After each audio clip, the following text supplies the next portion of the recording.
Today I'd like to talk a little bit about love in long-term relationships, because I do believe that there is a wrong belief, in my opinion, or a myth if you prefer, where after you've been together for some time, let's say 7 years plus, the nature of your love and desire changes, even more so if you have children in that time, or at any time indeed. Long-term love becomes a much more profound and deeper connection than we are at first aware, even though I think we are under the impression when we first fall in love that, it kind of reaches our soul or some deep place within ourselves.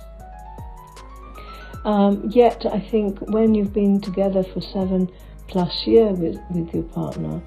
with an individual, or indeed in a open relationship, the longer the relationship is,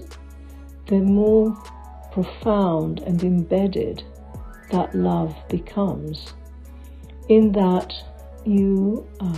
share so many aspects of yourself, so much of your day-to-day living, and so on, that the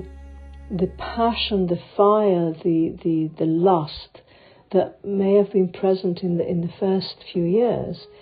quietens to embers instead of an actual crackling fire. And I guess, to continue the analogy, you have to add more wood to the fire in order for it to flare up again. And by that, I guess, I mean that you need to bring new things in order for the fire for the flames of those embers to flicker and rise again. And I think especially in the older years, once hormones begin to decline and the physical aspect, just the literal physical self begins to decline also, it takes much longer. Desire quietens in the body itself, and so arousal can take much longer. Whereas perhaps in your 20s a kiss was enough to get you fully up and running, so to speak. In your 50s, 60s, 70s and beyond, it takes quite a bit more. And I think learning to adjust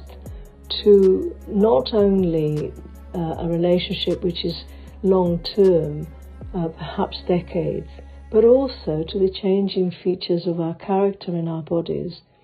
is part of that journey in the long-term relationship.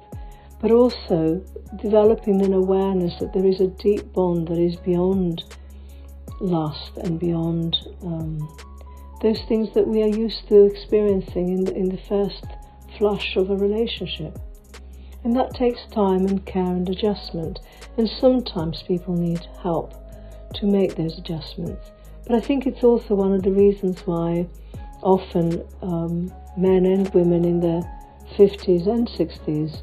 decide to end a long-term relationship and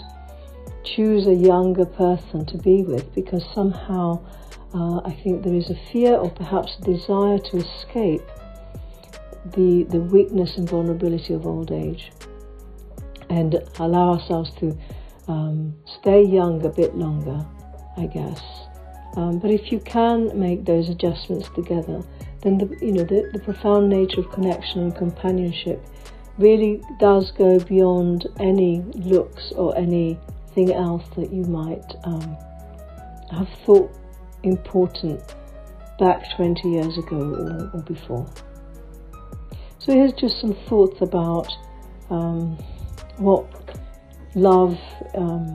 in long-term relationships and perhaps in old age are. If you want to know more, you want to talk about these issues, or these issues interest you, or you're in the midst of all of that, do call me and we'll think together perhaps about how to make those adjustments consciously and unconsciously. Thank you for listening.